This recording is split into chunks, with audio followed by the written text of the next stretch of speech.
Oke, kita lanjut ya. Jadi ini sekarang kita membahas soal yang saya berikan pada tanggal 7 Agustus.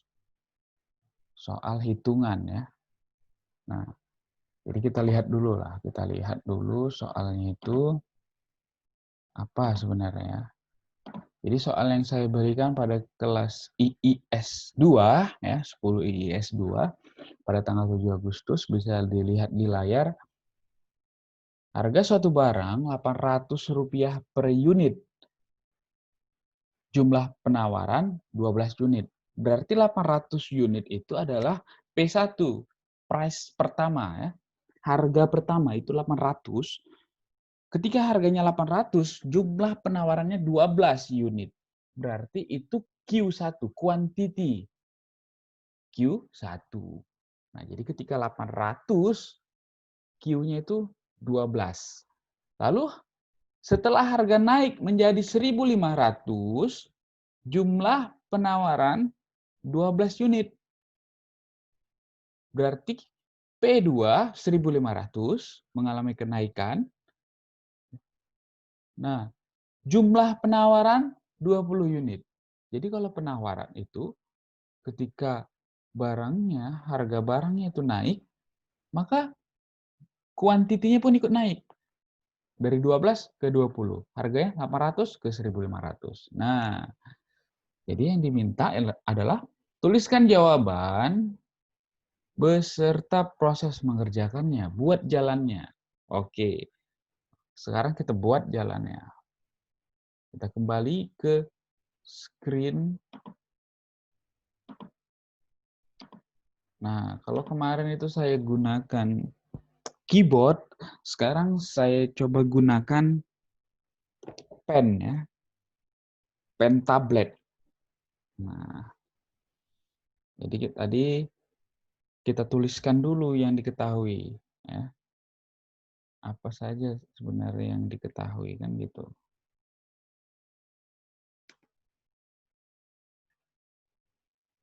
Belum muncul ya. Loh, balik ke sini. Sebentar, oke, sebentar.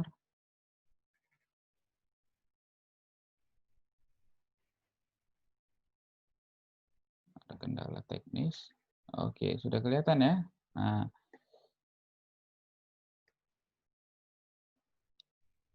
pertama itu P1-nya adalah 800.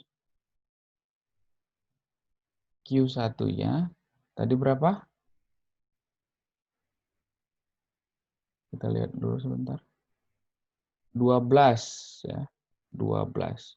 Q1-nya itu 12. 12. Nah, P2-nya itu naik ya. Dari 800 ke 1.500. Maka Q2-nya juga naik menjadi 20. Nah, rumus dari fungsi, ya, fungsi penawaran, kalau kita mau mencari fungsi, rumusnya itu P dikurang P1 per miring Q2, Q2, P2 dikurang P1 sama dengan Q dikurang Q1 per Q2 dikurang Q1. Nah, data-datanya mana P1, mana P2, mana Q1, mana Q2 sudah ada di atas yang warna biru. Kalau yang tidak ada kayak P itu kita tetap buat P ya. P itu kita tetap buat P. Nah, P1-nya berapa? 800. P2-nya berapa? 1.500 dikurang 800. Nah, lalu Q-nya tetap kita buat Q. Q1 12, Q2 20 dikurang 12. Nah, ini kan kita sebenarnya sudah bisa nih memprosesnya, ya kan? Kita tuliskan lagi aja nih di sini biar lebih jelas. Nah, yang bisa kita kurangkan lah. Contohnya yang bawah nih, 1.500 dikurang 800 itu 7. 100. Sama dengan Q2 dikurang 12 per 20 dikurang 12, ini yang bawah ini, itu 8 ya, kita tulislah 8. Nah, lalu kan kali silang. 8 dikali P dikurang 800, lalu 700 dikali Q kurang 12 gitu. Maka ini menjadi 8P dikurang 6.400. Dari mana nih 6.400? Dari 8 dikali minus 800. Dari mana 8P? Dari 8 dikali P. Jadi ini namanya kali silang. Kali dulu ini. Nah, 8P itu berasal dari 8 dikali P.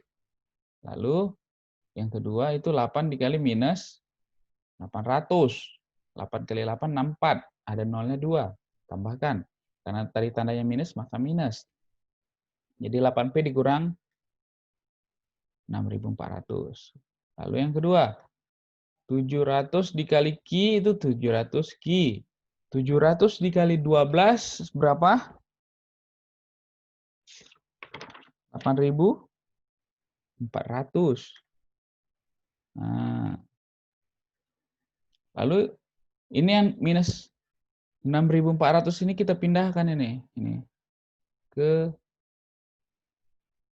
samping kanan. Nah, pindah ke sini. Jadinya kan begini jadinya. 700 Q dikurang 8.400. Karena tadi dia pindah sama dengan, maka jadi plus 6.400. Nah, di sini masih tetap 8P.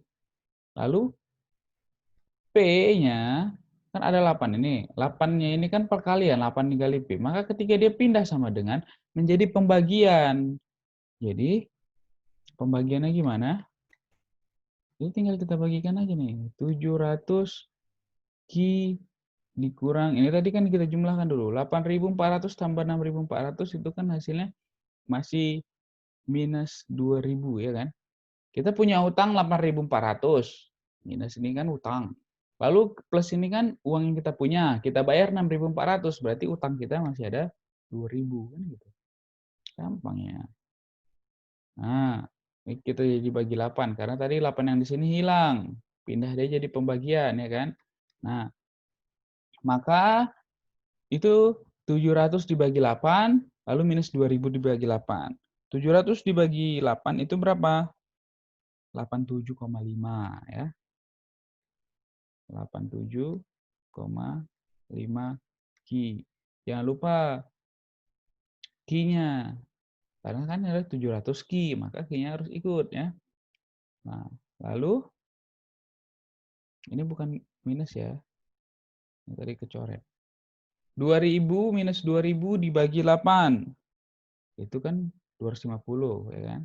2.000 bagi 8 250 karena tanda minusnya jadi minus 250. Nah, jadi kita dapatlah P. Inilah dia P-nya.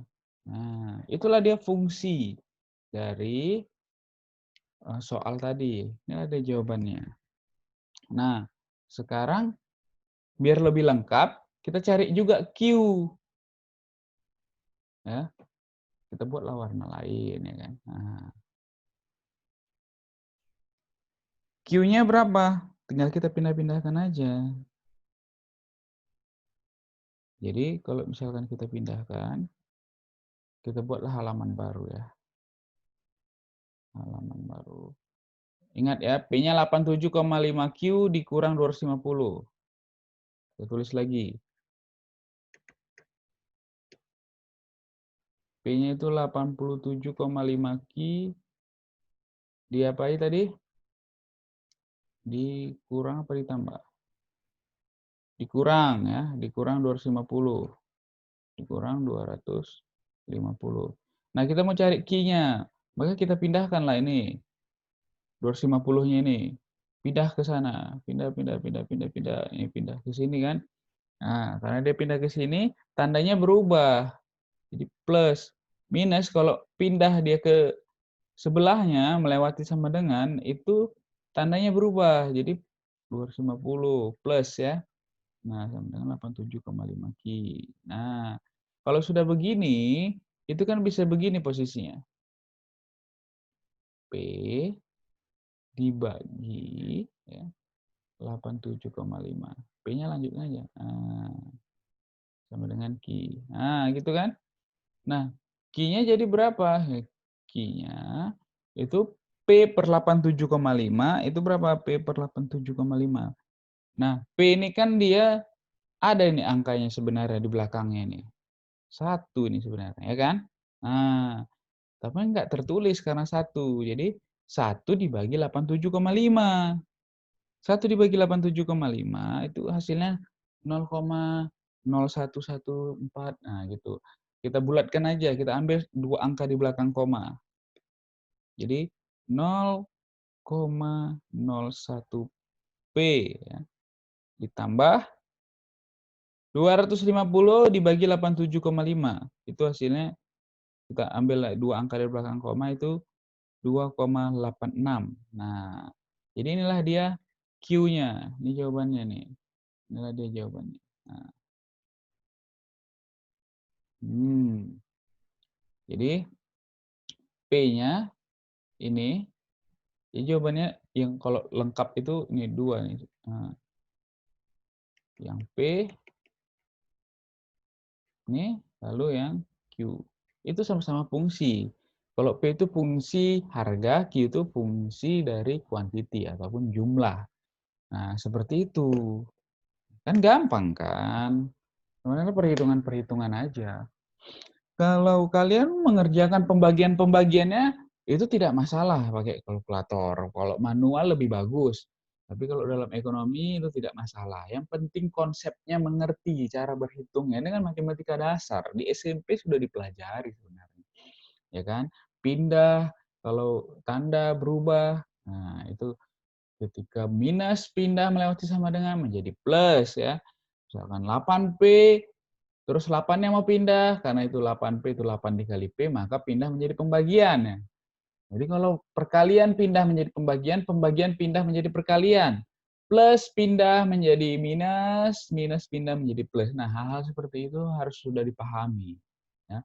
Karena nanti di IPS juga ada matematika, jadi nggak bisa juga kita hindari matematika ini. Toh ekonomi gampang kok, yang penting ngerti konsepnya, perhitungannya gampang lah. Kalau pembagian ada kalkulator. Nah, kalau ekonomi seperti itu. Jadi nggak usah panik gitu dengan hitungan-hitungan. Nah, jadi ini pun saya kasih pembahasannya gitu kan. Nah, setiap soal kan sudah saya kasih pembahasannya.